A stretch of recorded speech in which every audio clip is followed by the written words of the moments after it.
होने वाली बहू। शादी के पहले से ही विभा को कपड़े धोने का बड़ा शौक था। कभी नल के नीचे तो कभी तालाब के पास। अरे मेरी नीली वाली लुंगी नहीं दिख रही है। विभा की अम्मा, कहाँ रखी है लुंगी? अरे वो तो विभा ने परसों ही धोकर रखी थी आपकी अलमारी में। देखो वही होगी। वो ना मैंने आज धो दी, मुझे लगा कि गंदी हो गई होगी। अरे कैसे गंदी हो गई थी? उसे तो मैंने पहना भी नहीं। हे भगवान, इस लड़की के कपड़े धोने की आदत से परेशान हो गया हूँ मैं। जितना तो घर में राशन नहीं आता, उससे कहीं ज्यादा डिटर्जेंट पाउडर का खर्चा है। इसकी शादी करवा दो, शादी। चाहे अपने घर में ही करेगा, फिर चाहे घर के कपड़े धोने हो या पूरे गांव के। हाँ ठीक बोल रही हो, देखता हूँ मैं कोई लड़का। वो दिन भी आ जाता है जब विभा को देखने लड़के वाले आ जाते हैं। लड़की मुझे अच्छी लगी। होने वाली सास कहती है, बेटी अगर कुछ पूछना है तो पूछ लो। ऐसे तो हमारी लड़की बहुत ही शर्मीली है, जो बोल दो वो मान लेती है। इसे क्या पूछना होगा? अरे कैसी बात कर रही हो माँ? मुझे इन लोगों के घर रहना है, सवाल तो कई है। हाँ हाँ बेटा, पूछ लो ना, क्या पूछना है? आप लोगों के घर कपड़े कौन धोता है? सास का मुंह बन जाता है। देखो, अगर तुम ये कहना चाहती हो कि तुम्हें कपड़े धोने नहीं आते तो सुन लो, कपड़े मैं ही धोती हूँ, लेकिन तुम्हारे आ जाने के बाद मैं रुमाल तक नहीं धोऊंगी। अरे चुप रहना भाग्यवान, बहू बेचारी घर आई नहीं, उसे डराना शुरू कर दिया।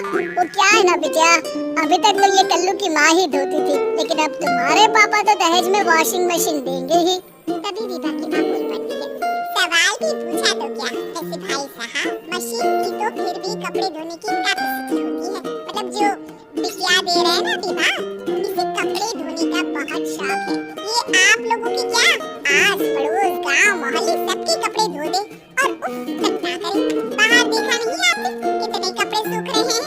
सब हमारी बिटिया ने ही तो धोए हैं। बस भी करो ना माँ, शर्म आ रही है इतनी तारीफ सुनकर। और तो एक दाग निकाल कर दिखाओ तो मान जाओ। हाँ अच्छा, माफ करना बेटा, मैंने गलत समझा। हमें तो रिश्ता बहुत पसंद है। और ऐसे जुड़ जाता है रिश्ता कपड़े धोने का शौक रखने वाली विभा का। उसकी शादी हो जाती है कोयला फैक्ट्री में काम करने वाले कल्लू के साथ। शादी के बाद अचानक विभा चिल्लाती हुई सास के पास आती है। सासू माँ, अरे सासू माँ कहाँ हैं आप? ये तो धोखा है, धोखा दिया आप लोगों ने मुझे।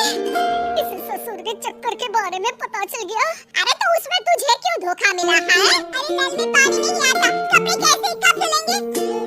अच्छा, तू पानी नहीं आ रहा उसकी बात कर रही है? तो आपने क्या सोचा? कुछ नहीं। अच्छा, तेरी माँ ने कहा था कि कपड़े धोने का शौक है, तुझे याद आया मुझे। शौक बोलकर कपड़े धोने वाले मेरे जुनून को घबरा के सासू माँ, कपड़ा धोना मेरा गुरूर है। तभी पति भी वहाँ आ जाता है। अभी मैंने इसे सनी देओल की फिल्म दिखाई है, उसी के डायलॉग मार रही है माँ। अच्छा सुन, साफ बता रही हूँ, पानी सुबह 4 से 6 और शाम को 10 से 12 आता है, समझी? विभा टाइमिंग सुनकर हैरान हो जाती है। ये क्या भूतों का मोहल्ला है? सुबह 4 बजे उठकर कौन कपड़े धोता है? 4 बजे टंकी में पानी जाता है, फिर सारा दिन धोना ना, किसने मना किया? अरे कैसे बात कर रही? 200 लीटर की टंकी में कितने कपड़े धो लूंगी मैं? सुबह ही उठ जाऊंगी मैं। अब क्या था, विभा सुबह 4 से लेकर रात के 12 बजे तक कपड़े ही धोती रहती। एक रोज सास पड़ोस से निकलकर कहीं जा रही होती है कि साथ वाली कहती है, हाँ कल्लू की माँ, जरा ये बताओ कि 2 साड़ी है, 2 ब्लाउज और एक पेटीकोट और एक नाड़ी वाला लंबा कच्चा। हाँ तो? अरे तो क्या कितना लोगी धुलाई, ये बताओ। 2 बंद दिख रहे हैं हम क्या? हमारे पति सरकारी नौकरी से अभी रिटायर हुए हैं और बेटा सुपरवाइजर है कोयला फैक्ट्री में। 2 बंद समझ रखा है हमें। हाय रे कल्लू की अम्मा, माफ कर दो, वो तो मोहल्ले में यही सब बता रहे थे कि तुमने बहू को कपड़ा धुलवाने के काम में लगा दिया है। सास को पड़ोसन की बात सुनकर गुस्सा आ जाता है। वो घर पहुंचती है जहाँ घर के बाहर ही इतने सारे कपड़े सूख रहे होते हैं जितने कि किसी धोबन के घर पर। अरे ओ कल्लू की दुल्हन, बाहर निकल। माँ जी यहीं आ जा, बाथरूम में चादर धो रहे हैं हम। अरे अभी हम धोते हैं, तुमको बाहर निकलो। ये आस पड़ोस वाले बोल रहे हैं कि हम बहू से कपड़े धुलवा कर उसे कपड़ा धोने वाली बना दिए हैं। अरे छोड़ो ना माँ जी, किन लोगों की बातों में आती हो? आस पास के लोगों का तो काम ही होता है कि वो किसी तरह सास बहू को लड़ा दे। बहू सारे घर के कपड़े धोती है, ये क्या कम है? बोली। सास को भी लग जाता है कि वो बहू का ये संकीपन नहीं छुड़वा सकती, इससे अच्छा है कि खुद ही चुप हो जाए। एक रोज सास और बहू मंदिर जाते हैं, जहाँ सास की साड़ी वहाँ खड़ी भीख मांगने वाली से मिलती है। माँ जी क्या बात है, आपकी साड़ी उस भिखारी साधारण से कितनी मिल रही है ना? हाँ हाँ देखो तो दोनों की साड़ी मिल रही है। क्या बात है कल्लू की अम्मा, तुम खुद को तो अफसर की बीवी बताती हो और ऐसी सिंपल सी प्लेन साड़ी पहनकर घूमती हो। सिंपल और प्लेन नहीं है ये साड़ी, तो क्या सोने के धागे से फूल बने हैं? कुछ भी सासू माँ, कुछ भी।